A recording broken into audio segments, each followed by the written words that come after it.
Peristiwa bersejarah di Stadium Merdeka.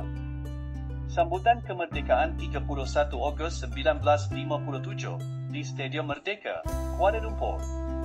Perarakan barisan pasukan tentera dan orang ramai dianggarkan berjumlah 20,000 orang. Di atas pentas kelihatan Raja-Raja Melayu dan Wakil Queen Elizabeth II, iaitu Duke of Gloucester serta beberapa pegawai tinggi British dipayungi oleh Pituanda. Pada jam 8.15 pagi, Tunku Abdul Rahman tiba di pekarangan stadium disusuli dengan ketibaan Raja-Raja Melayu, Yang di-Pertuan Agong dan Permaisuri dan Duke dan Duchess of Gloucester. Kedengaran bunyi nafiri pada setiap kali pembesar negara tiba. Duke of Gloucester mewakili kerajaan British telah memberikan ucapan dan menyerahkan surat perlembagaan serahan kuasa kepada Tunku Abdul Rahman.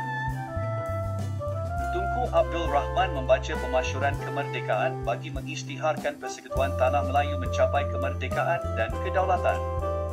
Tunku Abdul Rahman melaungkan Merdeka sebanyak 7 kali. Laungan azan oleh Ustaz Hasan Azhari menandakan rasa kesyukuran kemerdekaan negara.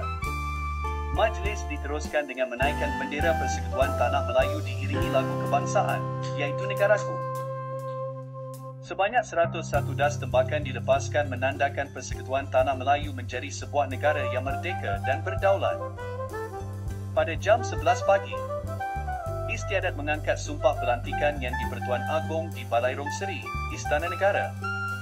Disusuli pelantikan jawatan Perdana Menteri, Ahli Jemaah Menteri, Hakim Besar, Gubernur Pulau Pinang dan Melaka. Pada jam 1.30 tengah hari, majlis jamuan di residensi bagi mengucapkan selamat jalan kepada bekas Pesuruhjaya Tinggi British, Sir Donald Mach-Gillifrey. Pada jam 5.25 petang, di lapangan terbang Kuala Lumpur, Sir Donald Mach-Gillifrey dan isteri berlepas ke England. Beliau diberikan penghormatan Permaidani Merah dan Barisan Kehormat oleh Batalion Keempat Askar Melayu.